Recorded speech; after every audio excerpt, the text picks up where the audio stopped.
हरियाणा विधानसभा के deputy speaker Krishna Middha का बड़ा बयान सामने आया। किसानों को लेकर ये बयान है और कहा गया कि आंदोलन करने वाले किसानों को भड़काया जा रहा है।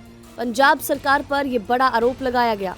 बता दें कि पंजाब के नेता किसानों को उकसा रहे हैं, ये कहना है हरियाणा विधानसभा के डिप्टी स्पीकर कृष्ण मिड्ढा का।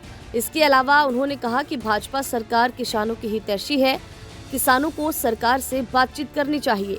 कनाडा के हालात पर भी वो बोले कि वहाँ के हालात बिगड़ चुके हैं। किसान यूनियन को कनाडा से पैसा आता था, किसानों को खालिस्तानी बनाने का काम किया जाता था।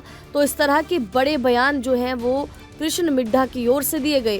पूर्व सीएम भूपेंद्र सिंह हुड्डा पर भी तंज कसा है। उन्होंने कहा है कि हरियाणा के पूर्व सीएम और केंद्रीय मंत्री मनोहर लाल को एक्सीडेंटल सीएम बताने पर भी उनका ये तंज भूपेंद्र सिंह हुड्डा पर आया और कहा कि उनको नसीहत देने की जरूरत नहीं, उनको अपने शब्दों पर कंट्रोल रखना चाहिए। इसके अलावा उन्होंने प्रधानमंत्री के कुशल नेतृत्व की सराहना की है। कहा है कि देश और हरियाणा प्रदेश में तीसरी बार भाजपा की सरकार बनी और प्रदेश नेतृत्व ने पारदर्शिता के साथ हरियाणा में नौकरियां भी दी हैं। पूर्व सीएम मनोहर लाल और सीएम नायब सिंह सैनी की भी खूब सराहना कृष्ण मिड्ढा ने की। क्या कुछ कहा, सुनिए। देखिए, आज सिरसा में किसान मेला लगा है, उसमें मुझे आने का सौभाग्य प्राप्त हुआ। और सबसे पहले तो मैं लोहड़ी और मकर संक्रांति की सभी को हार्दिक शुभकामनाएं देता हूं और माँ भगवती से प्रार्थना करता हूं कि माँ सबका कल्याण करे और सबके घरों में सुख शांति और समृद्धि बनी रहे, ऐसी उस माँ भगवती से प्रार्थना करता हूं। और आज मुझे सिरसा में किसान मेले में आने का अवसर मिला है, ये मेरे लिए बड़ी खुशी की बात है। और जबकि मैं ये कहूँगा कि सिरसा वालों ने मुझे बहुत प्यार दिया। तीसरी बार सरकार का गठन हो चुका है सेंटर और हरियाणा में, किस तरह से देखते हैं? देखिए, मैं ये कहूँगा कि सेंटर में तो ये कहेंगे हमारे देश के प्रधानमंत्री जी माननीय मोदी साहब की नीतियों को लेकर तीसरी बार भारत के लोगों ने पूर्ण रूप से विश्वास जिताने का काम किया और तीसरी बार सेंटर में सरकार आई। मैं ये कहूँगा कि पूरे हिंदुस्तान को ही नहीं, विश्व के प्रत्येक व्यक्ति को, प्रत्येक देश को पता था कि तीसरी बार फिर भारतीय जनता पार्टी सरकार बनाएगी और तीसरी बार फिर से देश के प्रधानमंत्री माननीय मोदी साहब होंगे। और वहीं पर हरियाणा ने भी अपना रिकॉर्ड कायम करने का काम किया।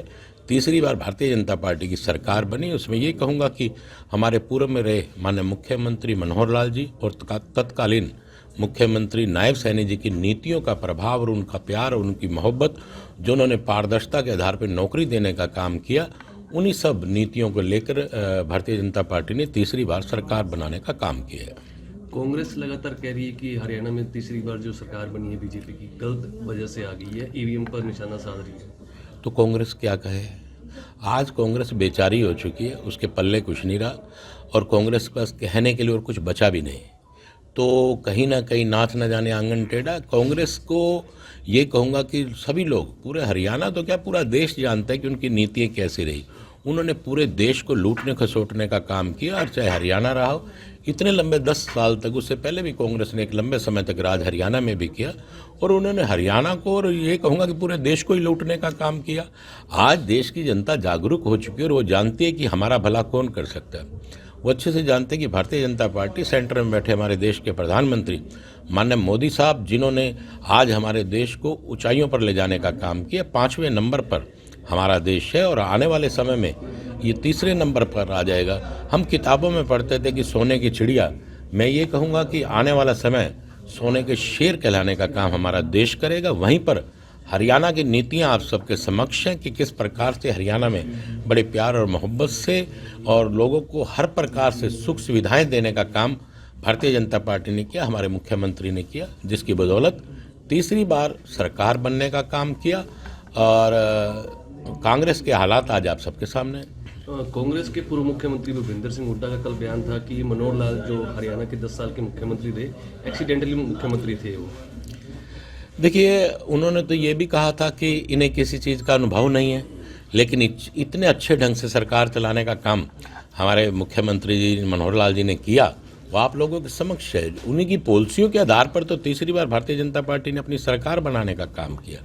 अनभिज्ञ कहने वालों के मुंह पर ये तमाचा है कि किस प्रकार से अपनी नीतियों को लेकर एक अनभिज्ञ व्यक्ति, जिनको मैं कह सकता हूँ, जैसे कि हुड्डा साहब ने कहा है कि उन्हें किसी प्रकार का तजर्बा नहीं था।